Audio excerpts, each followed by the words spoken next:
बच्चों, last video में हमने क्वेश्चन नंबर 6 तक डिस्कस किए थे। अभी आज मैं क्वेश्चन 7 और उसके बाद के क्वेश्चंस डिस्कस करूंगा। अभी क्वेश्चन नंबर 7 देखिए, find the area of smaller part of the circle cut off by this line. देखिए, ये सर्कल है आपका x square plus y square equal to a square. देखिए, ये सर्कल है x square plus y square equal to a square और ये line है x equal to A upon root 2।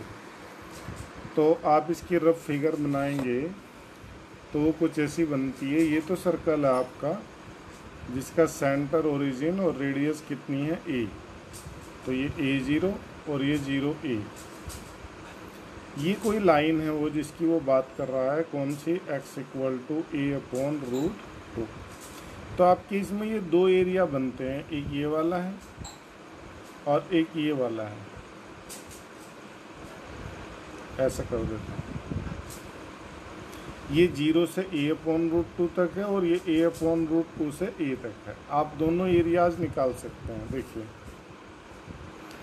पहले एरिया, चलो इन्हें नाम दे दूं कुछ, O L M A B। तो पहले मैं निकाल लेता हूँ area O B L M। Suppose इसे मैं क्या नाम दे देता हूँ A1। ये हो गया इंटीग्रेशन 0 से कहाँ तक, A अपॉन रूट 2 तक और y dx। तो A1 हो गया बच्चों 0 से A अपॉन रूट 2 और y की वैल्यू सर्किल से ले लीजिएगा रूट ए square minus x square dx। अब आप जानते हैं तो स्टैंडर्ड फार्मूला है, तो स्टैंडर्ड फार्मूले से आप इसे इंटीग्रेट करके और कैलकुलेट कर सकते हैं। अब मैं दूसरा एरिया आपको बताता हूँ, एरिया LAM। तो इसे मैं A2 मान लेता हूँ। ये हुआ बच्चों A अपॉन रूट 2 से A तक y dx। y की वैल्यू वैसे ही सर्कल से लीजिए, A upon root 2 to A root A square minus x square dx। वही फार्मूला है, आपने इंटीग्रेट करके लिमिट भर देनी है, दोनों पार्ट्स चेक करने हैं, कौन सा स्मॉल है वो एरिया आपसे पूछा है। ठीक है, आप चेक कर लेंगे दोनों को, जो स्मॉलर पार्ट होगा वो एरिया उन्हें बता देना है। ठीक है, कर लेंगे, ऐसे कर सकते हैं। अब आप देखो क्वेश्चन नंबर 8 तो बहुत आसान है। Area between X equal to Y square, ये पैराबोला है, and X equal to 4 is divided into 2 equal part by the line X equal to A, find the value of A. देखिए ऐसा होगा question number 8। आपको कहा गया कि area between, एक तो ये कर्व है आपका और एक लाइन है x इक्वल टू 4, इन दोनों के बीच जो एरिया है उसे x equal to a line से इक्वल पार्ट्स में डिवाइड किया गया है। तो अगर आप फिगर देखोगे इसकी, तो ये तो y square equal to x, ये पैराबोला हो गया बच्चों, ऐसी फिगर, और ये x इक्वल टू 4 एक लाइन हो गई। इस पूरे एरिया को, ये जो बीच में एरिया है, इसे इस लाइन से कट कर दिया गया दो इक्वल पार्ट्स में। इस लाइन को नाम दिया गया 0 टू A। अगर ये एरिया A1 है और ये A2 है तो इनका कहना है कि दोनों एरियाज इक्वल हैं, यानी A1 इक्वल टू A2 है। तो A की वैल्यू आपसे पूछी है, तो फर्स्ट एरिया की अगर मैं बात करूँगा तो integration A1 0 to A y dx, और दूसरा कहाँ से बच्चों, A टू 4 y dx। ये दोनों इक्वल हैं। y कहाँ से, पैराबोला से ही आएगा, तो 0 टू A, y की वैल्यू इससे निकालोगे तो रूट एक्स dx, और इसे कहोगे A टू 4 तो रूट एक्स dx। इंटीग्रेट करूँ, इसका इंटीग्रेशन करता हूँ तो 2/3 x की पावर 3/2 लिमिट 0 टू A। इसका इंटीग्रेशन भी वही 2/3 x की power 3/2 limit a to 4।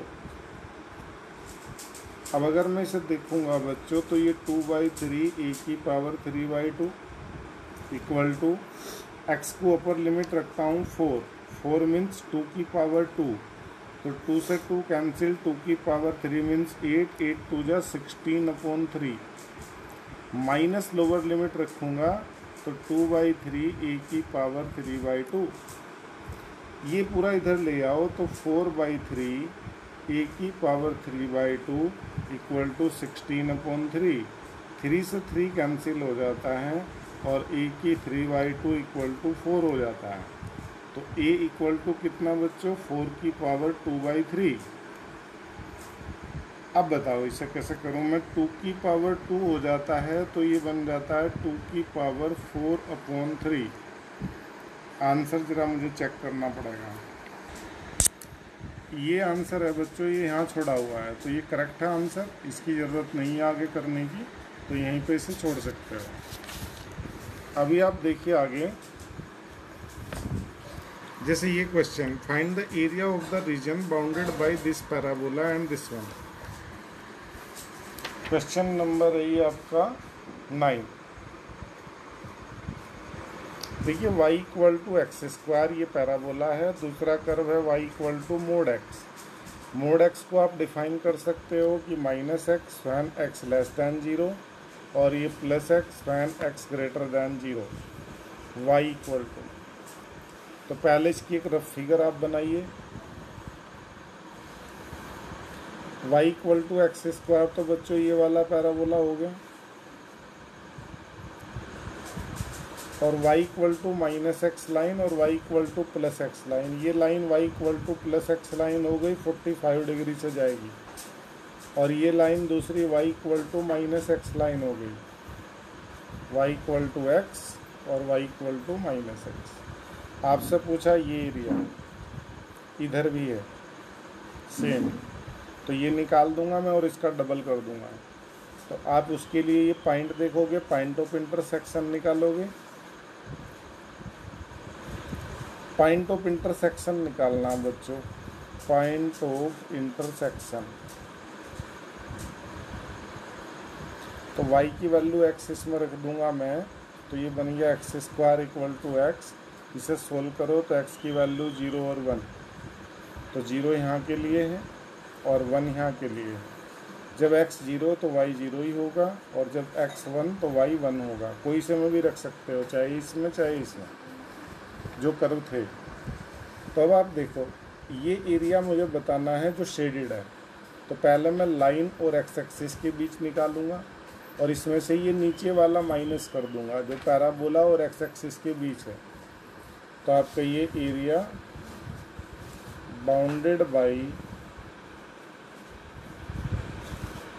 y equal to x square and y equal to mod x equal to integration. देखो लाइन और एक्स एक्सिस के बीच की बात करूँगा तो y dx 4 line, limit 0 to 1 है, minus 0 to 1 y dx 4 parabola. दूसरा कर्व कौन सा है, parabola y equal to x square. ये लाइन कौन सी थी, y equal to x line.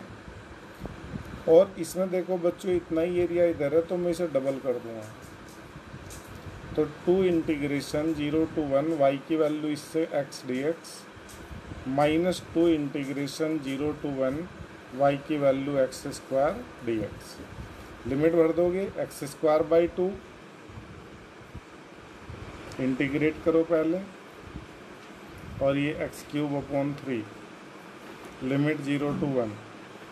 तो 2 इंटू 1/2 आएगा तो 1 ही होगा, माइनस ये आएगा 1/3 मीन्स 2/3, फाइनल आंसर 1/3। ठीक है, ऐसे कैलकुलेट कर सकते हो। बिल्कुल ऐसे ही क्वेश्चन नंबर 10 है। आप देखो तो इसमें एक तो ये पैराबोला है और एक ये लाइन है, इनके बीच का एरिया आपने बताना है। एक रफ फिगर आप पहले देखो इसकी। ये तो आपका पैराबोला है x square equal to 4y, और इसकी बात करूँ तो y को 0 लिखूँगा तो x कितना -2, x -2 ये हो गया ना बच्चों -2 और x को 0 लिखूँ तो y की वैल्यू आई 1/2, तो जैसे कि ये हो गया 0 1/2, तो आपके पास ये एक लाइन इसकी बन जाती है। तो ये एरिया आपसे पूछा गया। इंटरसेक्शन पॉइंट होंगे 2, ये P ये Q मान लेता हूँ। तो जब आप एरिया बताएंगे तो क्या पहले लाइन और एक्स एक्सिस के बीच माइनस पैराबोला और एक्स एक्सिस के बीच इंटरसेक्शन पॉइंट इसका निकालो, तो ये 4y की पूरी वैल्यू मैं यहाँ शिफ्ट कर देता हूँ, तो ये बन जाता है कितना x = x² - 2, यानी x² - x - 2 फैक्टर करो तो x - 2 x + 1 0, x की वैल्यू हो गई -1 और 2, तो -1 इधर के लिए है और +2 इधर के लिए है। जब x -1 है तो y कितना यहाँ रख सकते हो ना, तो y 1/4, और जब x कितना है 2 तो y कितना 1। अब मुझे y की ज़रूरत भी नहीं थी। अब आप क्या करिए देखिए, एरिया बाउंडेड बाय दोनों करो बता दो x² = 4y and line x = 4y - 2। तो पहले लाइन और x एक्सिस के बीच लिमिट यहाँ से और P से Q तक -1 से 2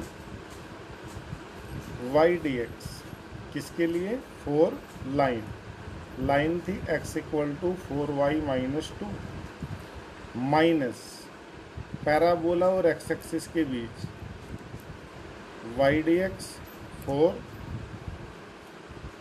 पैराबोला कितना है आपके पास x² = 4y। तो बस फाइनल एक लाइन और लिख देता हूँ, -1 से 2 y की वैल्यू इससे निकाल लोगे तो x + 2/4 dx -1 से 2, इससे y की वैल्यू डायरेक्ट निकल गई x² / 4 dx। अब आप देखो x² का इंटीग्रेशन x³/3, इसमें x का x² / 2 और 2x 1/4 कॉन्स्टेंट बाहर आ गया, तो आप इसे सोल्व कर देना, जो आएगा आंसर निकल जाएगा। ठीक है। अब बच्चों जैसे 11th क्वेश्चन में ये पैराबोला है और लाइन कौन सी है x = 3, तो आप बता सकते हैं इसे आराम से, पैराबोला बना लीजिए और x = 3 से काट कर अपना एरिया बता देना। ऐसे ही ये वाला है, तो ये सारे क्वेश्चन आप इसके आज कंप्लीट कर लेंगे। कोई डाउट होगा तो मुझे बताएंगे। ठीक है, चलो आज के लिए इतना ही काम करेंगे। Thank you.